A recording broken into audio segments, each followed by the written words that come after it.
الحمد لله رب العالمين وبه نستعين على أمور الدنيا والدين وصلى الله تعالى على سيدنا ومولانا محمد وعلى آله وأصحابه والتابعين أجمعين أما بعد. Hadirin hadirat rahimakumullah, para mudarrisin wal mudarrisat, al-asatidz wal ustadzat, para santri, banin dan banat rahimakumullah, hadir bersama kita pada malam hari ini ayahanda kita Al-Habib Khalid bin Al-Habib Utsman Al-Idrus, yang mudah-mudahan Allah Subhanahu wa Ta'ala panjangkan umur beliau, disehatkan badan beliau, dimudahkan urusan beliau, urusan dunia maupun urusan akhirat, fi hayatina al-akhirah wa dunya wa din, amin ya rabbal wal asatidz wal asatidah. Para hadirin hadirat rahimahumullah, nafa'ani wa iyyakum bi ulumil Quran wa ulumil hadis. Marilah kita bersama-sama mendoakan daripada Ami atau Habib yang mungkin hampir tahun masing-masing. Beliau sekarang berada di dalam rumah sakit, sedang ada penyakit yang harus beliau tanggung. Kita doakan mudah-mudahan Al-Habib Idrus bin Umar Al-Khalid disehatkan badan oleh Allah Subhanahu wa Ta'ala, dilapangkan rezekinya oleh Allah Subhanahu wa Ta'ala, disehatkan badannya segera mungkin. Amin amin ya rabbal alamin. Para santri dan santri yang rahimahullah, pada hari-hari ini telah lewat beberapa musibah. Pada hari-hari ini ada beberapa musibah yang harus dilalui oleh umat Islam. Ada yang menang dan ada yang kalah. Apabila terjadi satu perang, maka perang itu pasti ada yang menang, ada yang kalah. Apabila perang itu adalah perang badan yang terjadi antara umat Islam dan orang-orang yang kafir, maka perang itu dinamakan Ghazwat Syuhada, yang apabila orang mati di perang tersebut mati syahid, dan apabila orang menang daripada perang tersebut hidup mulia. Kita umat Islam melalui beberapa peperangan. Cuman peperangan yang dimaksud di sini bukan peperangan badan. Buktinya alhamdulillah tangan kita masih utuh dua-duanya. Mata kita masih melihat dua-duanya, batis kita masih berjalan. Cuma kita sudah melalui yang namanya Ghazwul Afkar, perang pikiran.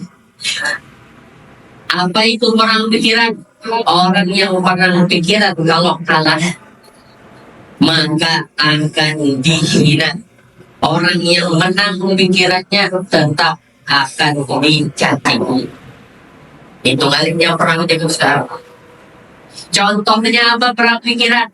Di mana di zaman sekarang umat Islam terbagi dua kubu, ada yang percaya kepada ulama, ada yang tidak. Kubu yang pertama memiliki senjata atas nama berkah ulama, itu pasti ada senjata mereka sebagai dalil. Salah satu daripada dalil mereka adalah suruhannya baginda Nabi Muhammad untuk menghormati para ulama. Dan senjatanya pulang hadis Nabi Muhammad bahwasanya ulama harus dijauhi. Satu kubu adalah orang yang kada percaya sama sekali lawan apa yang dimaksud di hadis tersebut. Mungkin mereka percaya kalau misalkan hadis bagi Nabi Muhammad yang menyuruh kita memusuhi ulama asuk itu benar. Mungkin mereka percaya. Cuman ketika mereka mendengar ulama asuk harus dijauhkan, satu aja yang mendengar orang yang namanya ulama asuk, semua ulama dijauhnya. Contohnya kalau misalkan ada orang Islam yang ketahuan orang Kristen di diskotik, kamu Islam loh, tapi kamu di diskotik. Masa orang kafir tersebut berpikir apa? Oh, Islam ini boleh akan ke diskotik. Itu pikiran yang kedua, yang umum tadi. Ya kalau orang yang sekali pandang kan coba aja. Wah, dulu melihat gimana ke para ulama saling mengumpat, kita harus mencari berkah ke sana kemari, hadir majlis sana sini. Sekali saya dengar orang yang mengungkapkan ulama dengan dalil yang 99% jujur, yang 1% itu fitnah, ini yang percaya. Atau terbalik 99% fitnah, satunya ada fakta. Itu yang orang bisa mengumpulkan fakta. Kalau Habib ini, ulama ini, dia ini, ya zaman sekarang pikiran benar. Kalau zaman sekarang ini, jangankan masalah kayak itu, HP aja untuk ulas dan iPhone 17 sekarang hari ini sudah keluar. Biar mau pikir aja dah, iPhone 15 saja. Kau nak biar bola di Bandung. Kawan, karena kawan otaknya tinggi. Karena otaknya orang-orang musuh Islam, buku yang kedua tinggi, dijatuhkannya ulama, dimusuhkannya ulama lawan orang Islam. Pada ceramah pas disebabkan malam, cara orang yang kafir meruntuhkan agama Islam adalah mengbubarkan para ulama. Apabila ulamanya kada, pemimpin umatnya kada, maka umat tersesat, campur adil ke sana kemari. Ada yang puasa 14 hari aja, ada yang 25 hari. Ada yang kadang menyuruh jamaahnya kan puasa lagi, ada pula ulama yang menyuruh jamaahnya kan sembahyang lagi. Kenapa? Ulama yang sejujurnya yang dimaksud oleh baginda Nabi Muhammad untuk harus dihormati disampaikan lawan dulu yang kedua. Kita hancur untuk kita berdebat olehnya tetap kalah. Ya kan? Biar debat ini yang berdebat yang menyampaikan ulama yang menyampaikan ini. Itu kan kalau dia menang, kalau dia kalah hancur yang sama kan tidak sama dia. Hancur rawat biar dia diingin aja. Kenapa? Biar kalah, biar menang lagi dia tetap bisa lagi Ustaz. Makanya kalau dia buka Instagram, bukan TikTok, apabila ada Habib, ada Kiai, komenannya macam-macam, ya loh ya. Macam-macam. Ada yang dawir, tahu dawir? Tahu dawir? Dawir itu artinya bulat. Tahu dawir? Anggapannya kayak ini, orang yang menggunakan sesuatu dijualnya untuk mencari sesuatu tersebut lagi. Itu namanya dawir. Di komentar juga para habaib Kiai itu Habib mencari amplop, Habib dawir mencari duit, Habib mencari rezeki. Dari mana dalilnya? Daripada orang-orang yang dahulu menyambangi. Dan walaupun lah boleh sebutkan satu fakta sebagai masing-masing. Kenapa sampai musuh kita tuh menyambangi kita dawir? Kenapa nih? Karena dasar ada orang kita berdawir. Kan bisa menyalahkan orang yang menyambangi kita orang lain.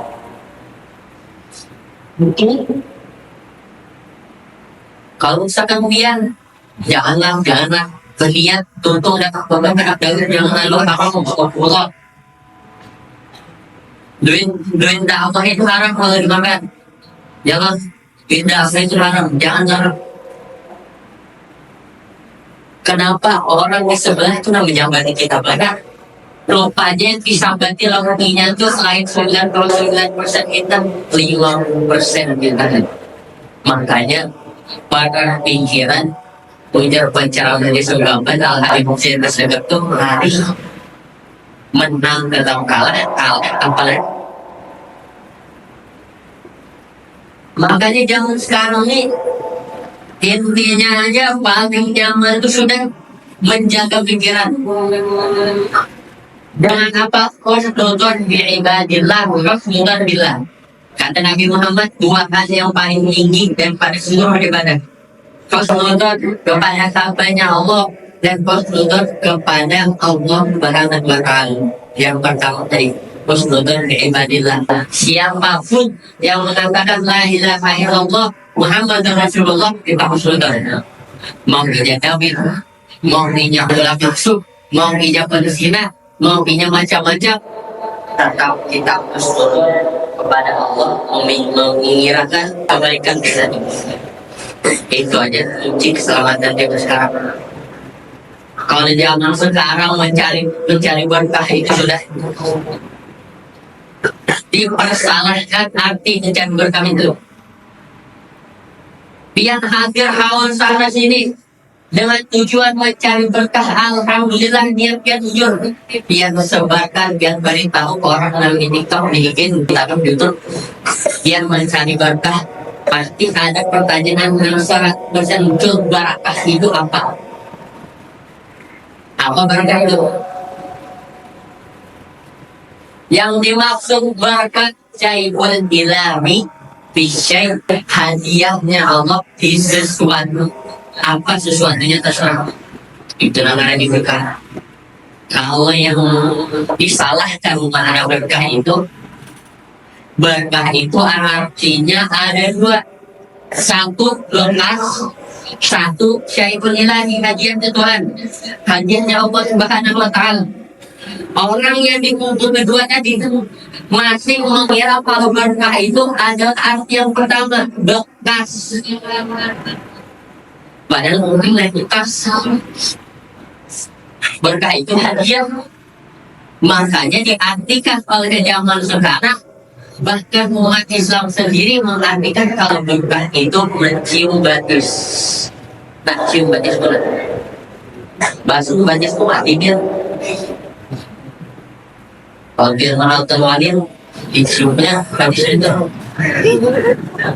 dibasuhnya agak terwalir, diminumnya dianggapnya sumur sungai bekas walid plastik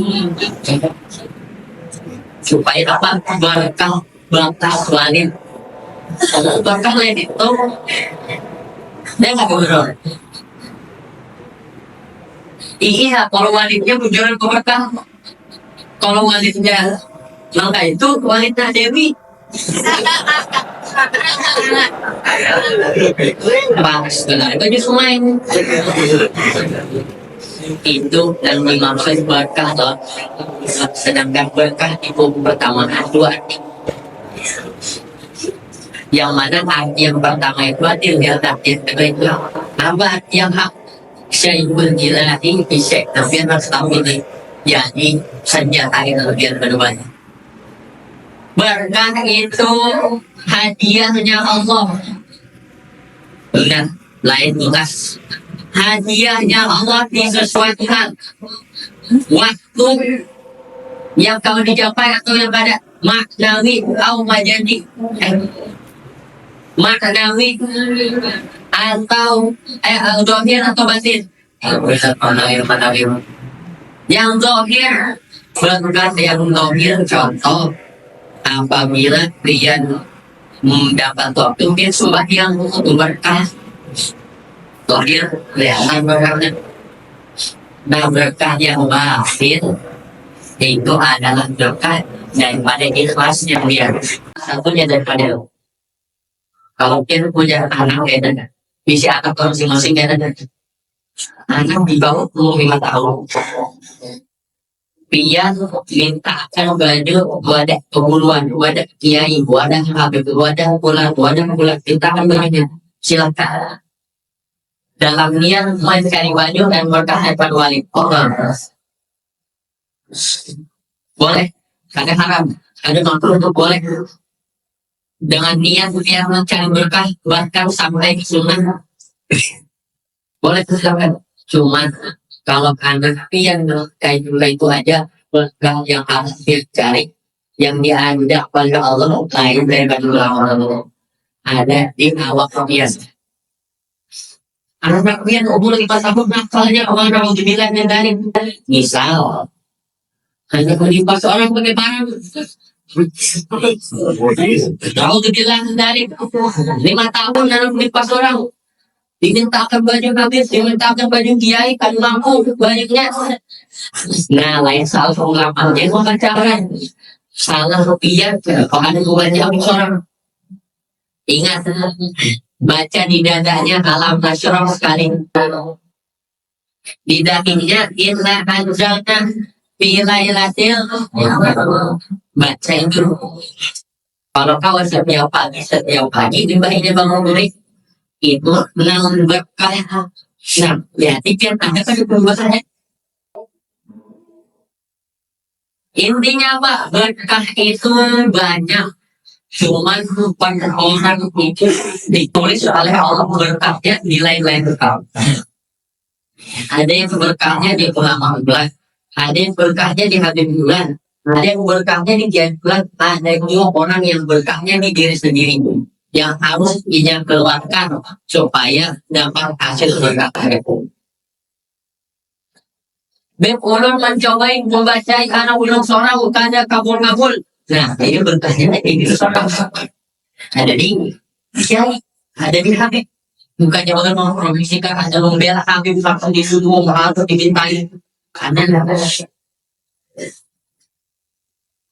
walaupun pian anak mau itu silakan minta baca buat kiai siapapun ada walaupun betul kada haram kada malu betul silakan jangan bergaul cuman jangan kada ingat berkah di diri pian seorang masing-masing dan kerakian dan para pian sudah kerakian dunia anak Tuhan nasional dan sidang aja berkah apabila pian tarik tidak mau hafal baca doa.